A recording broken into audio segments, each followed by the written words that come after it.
To be in or not to be in? That is the question. Whether 'tis nobler to stay within some comforting fold, or break those bonds to grow again to something new and great. Or is poor England's breath all spent?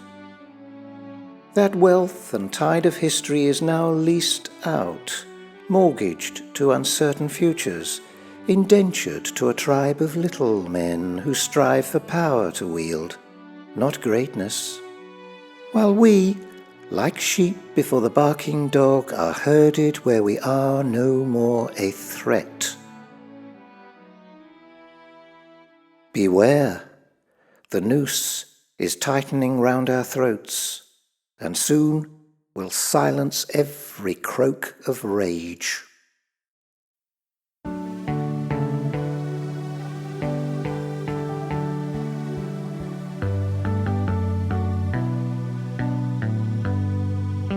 Does England need the shaky crutches of a struggling Europe to help stand tall? Has Britain sunk so low her knees are cracking on the concrete floor and needs a helping hand to lift her free? Or are those hands stretched out to pull a noble country into bondage? Where is the spirit that once pulled poor Europe out of bondage? Should we be suckered in to sink or swim from leaky boat that's tossed on stormy seas? Is Britain now leased out to bankrupt states to doff her cap and bend her knee when called?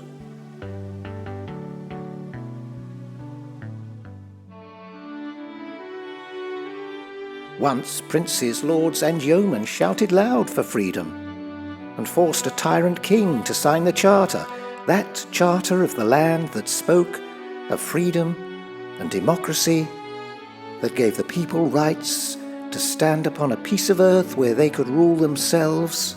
Do we now lease that freedom out to knaves from other lands to tell us where we can and cannot stand? Now are the cowards at the front, racing towards the rope that soon will bind them. And thus our merry meetings change to ordered protocols, permissions given, or maybe not, dependent on some other's whim. Is that to be our goal?